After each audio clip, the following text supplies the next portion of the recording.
सुजीत सिंह। और आज जो हम टॉपिक पढ़ेंगे वो बहुत इंपॉर्टेंट टॉपिक है। बहुत ही छोटे छोटे इंपॉर्टेंट कॉन्सेप्ट्स हैं इसमें, जैसे हम बोलते हैं आरएनए वर्ल्ड हाइपोथेसिस। तो इस टॉपिक में बेसिकली हम कुछ आरएनए की इम्पॉर्टेंस के बारे में स्टडी करेंगे। ठीक है, इम्पॉर्टेंस ऑफ आरएनए। तो पहला पॉइंट है यहाँ पर कि RNA was a first genetic material। ये बात जो स्टेटमेंट है RNA was a first genetic material, तो ये किसके रिस्पेक्ट में बोली जा रही है यहाँ पर? तो with respect to evolution.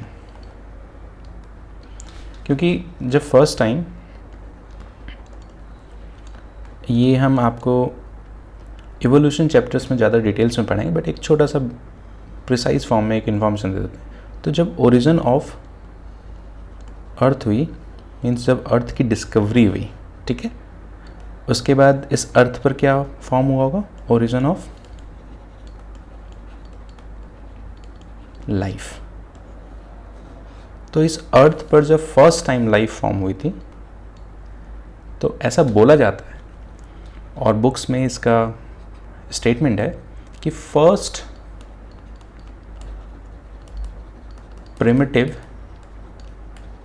Sales जो थी, उनका जेनेटिक मटेरियल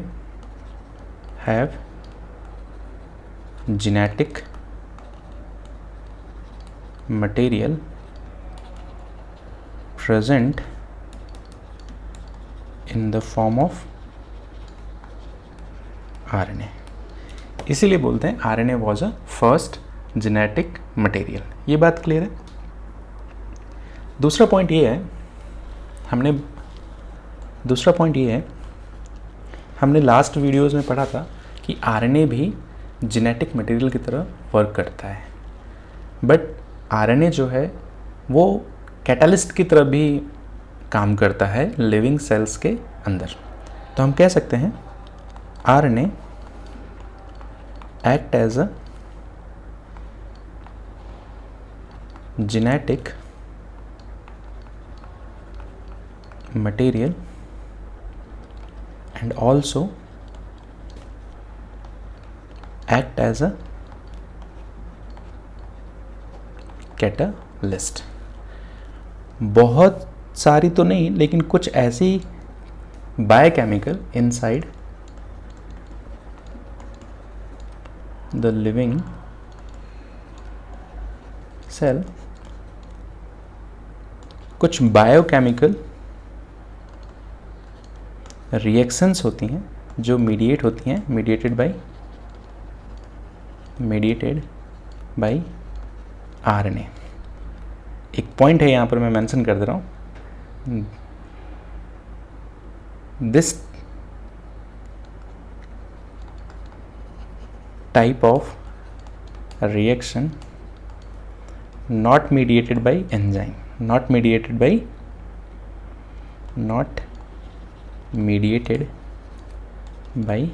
enzyme means आप कह सकते हैं कि अगर आरएनए नहीं हो तो कुछ स्पेशलाइज टाइप की बायोकेमिकल रिएक्शंस परफॉर्म नहीं होंगी। कहाँ पर? लिविंग सेल्स के अंदर। तो एक बात तो क्लियर हो गया कि आरएनए जो है वो जेनेटिक मटेरियल की तरह भी काम करता है और साथ में कैटालिस्ट की भी तरह काम करता है। ये बात तो क्लियर है। तो पहली चीज़ हमने एक स्टेटमेंट दिया कि RNA was a first genetic material. दूसरा पॉइंट क्या है? RNA act as a genetic material, also act as a catalyst. ये बात तो क्लियर है सभी को। चलिए थर्ड पॉइंट अब देखते हैं। थर्ड पॉइंट जो है आरएनए की जो इम्पोर्टेंस है, आप इसको इस तरीके से भी कह सकते हैं। थर्ड पॉइंट एक्चुअल में सेकंड का ही पार्ट है, सेकंड पॉइंट का, कि यहाँ पर बेसिकली हो क्या रहा है। क्योंकि कैटालिस्ट की तरह काम करेगा, तो यहाँ पर जो रोल इन मेटाबॉलिक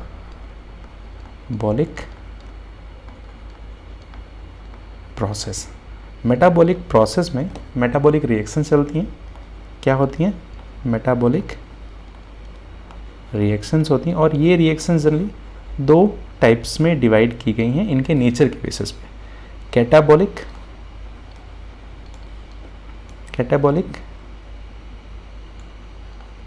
रिएक्शन या कैटाबॉलिक प्रोसेस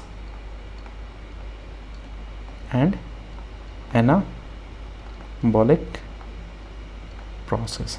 इन सारे पॉइंट्स को हम बहुत डिटेल में देखेंगे आगे के वीडियोस में। तो ये बी पॉइंट क्लियर हो गया। अगर हम इसमें एक पॉइंट और ऐड करते हैं कि जो आरएनए है उसका ट्रांसलेशन में भी बहुत इंपॉर्टेंस है। मीन्स अगर आरएनए नहीं होगा, क्योंकि हमने रोल इन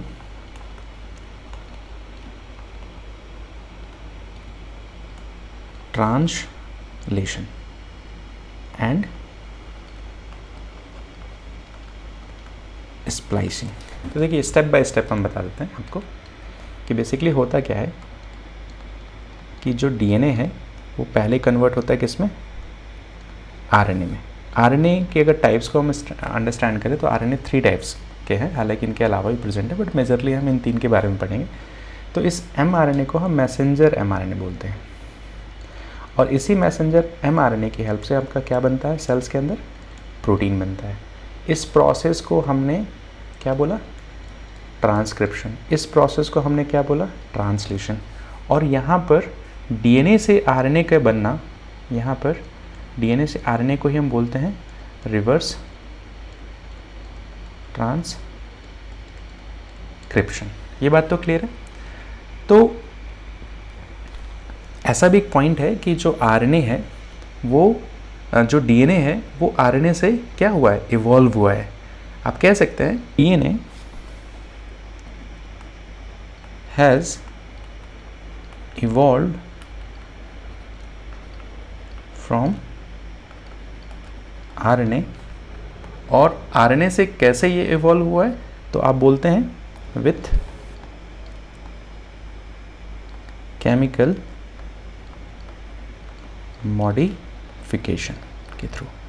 ठीक है, कुछ केमिकल लेवल पर मॉडिफिकेशन हुए हैं और आरएनए से ही आपका डीएनए फॉर्म हुआ है। इसी वजह से आप कह सकते हैं DNA is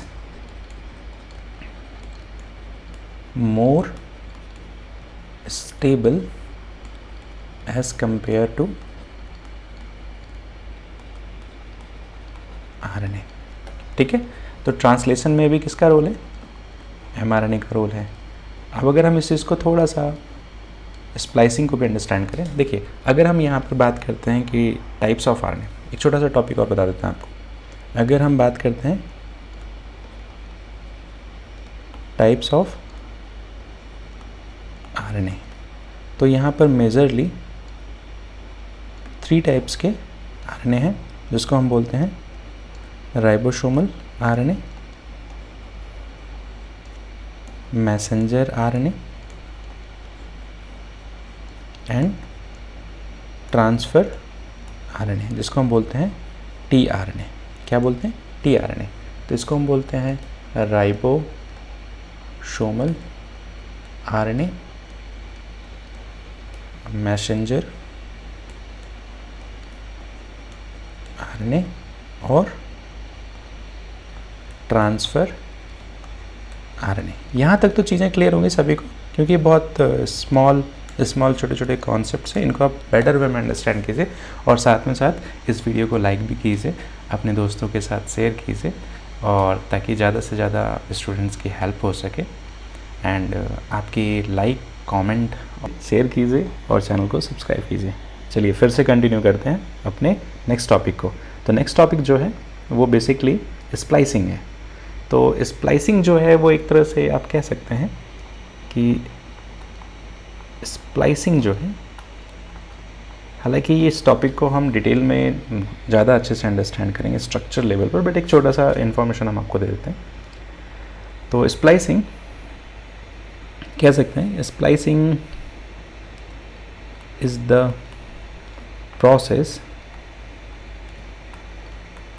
in which removal of intron gene segments during the maturation process of RNA। ठीक है, इस चीज़ को हम थोड़ा सा अंडरस्टैंड करते हैं। होता क्या है कि जो आपका DNA है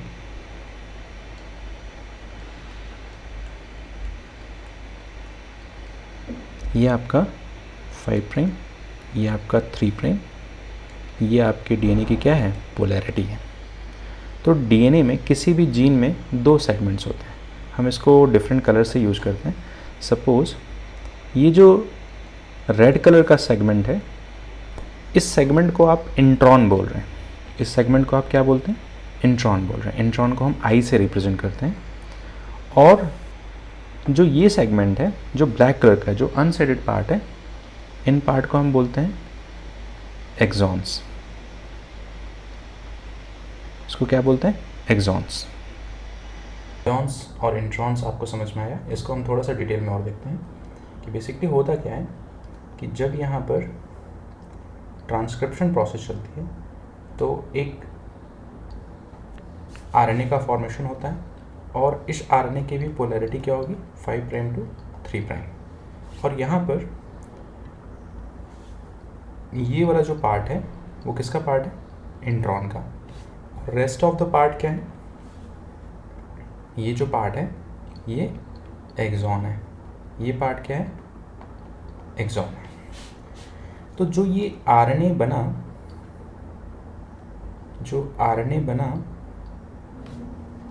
जस्ट मिनट, जो ये आरएनए का सिंथेसिस हुआ वो मैच्योर फॉर्म का आरएनए नहीं है, इसको हम बोलेंगे इमैच्योर आरएनए। इस इमैच्योर आरएनए को मैच्योर आरएनए में कन्वर्ट होने के लिए बेसिकली यहाँ पर कुछ प्रोसेसेस चलते हैं, और उसी प्रोसेस का एक पार्ट है जिसको हम बोलते हैं स्प्लाइसिंग। तो स्प्लाइसिंग क्या है कि स्प्लाइसिंग में क्या हो रहा है कि जो ये शेडेड रीजन है, जो इंट्रॉन के जीन सेगमेंट है, ये क्या हो रहा है, रिमूवल हो रहा है। तो स्प्लाइसिंग इज द प्रोसेस, ये एक तरह का प्रोसेस है। इसमें क्या हो रहा है, removal of intron gene segment during the maturation process of RNA. ठीक है, इसके अलावा भी कुछ प्रोसेस होते हैं, जैसे कि पहला जो प्रोसेस होता है कैपिंग, दूसरा प्रोसेस है स्प्लाइसिंग, और तीसरा प्रोसेस है टेलिंग। जब ये तीनों प्रोसेस परफॉर्म हो जाते हैं तो उसके बाद आपका जो आरएनए है, बचा हुआ आरएनए जो है, उसे हम बोलेंगे मैच्योर आरएनए। और फाइनली ये मैच्योर आरएनए ट्रांसलेशन के प्रोसेस में पार्टिसिपेट करेगा, और यहाँ पर क्या बनेगा, एक मैच्योर प्रोटीन। तो एक प्रोटीन का एक एंड जो है वो अमाइनो एंड है, और दूसरा एंड जो है वो कार्बोक्सिलिक एसिड है। इसी को हम बोलते हैं क्या, प्रोटीन। तो बेसिकली यहाँ पर क्या हो रहा है कि स्प्लाइसिंग जो है, जब तक रिमूवल ऑफ इंट्रॉन्स नहीं होंगे वो आरएनए मैच्योर फॉर्म में नहीं कन्वर्ट होगा, और जब मैच्योर फॉर्म में नहीं कन्वर्ट होगा तो उस आरएनए से प्रोटीन का सिंथेसिस नहीं होगा। तो ये बात चीज़ें क्लियर हुई। हमने स्टेप बाय स्टेप यहाँ पर आरएनए की इम्पॉर्टेंस को समझा कि आरएनए वर्ल्ड हाइपोथेसिस में बेसिकली आरएनए की इम्पॉर्टेंस क्या है लिविंग सेल्स के अंदर, उनकी इम्पॉर्टेंस को बताई जा रही है। आप इस चैनल को लाइक कीजिए, अपने दोस्तों के साथ शेयर कीजिए, मेरे चैनल्स को ज़्यादा से ज़्यादा सब्सक्राइब कीजिए, और इन वीडियोस सीरीज़ लेक्चर्स को आप सभी को फॉरवर्ड कीजिए ताकि लोगों को बेनिफिट हो इससे।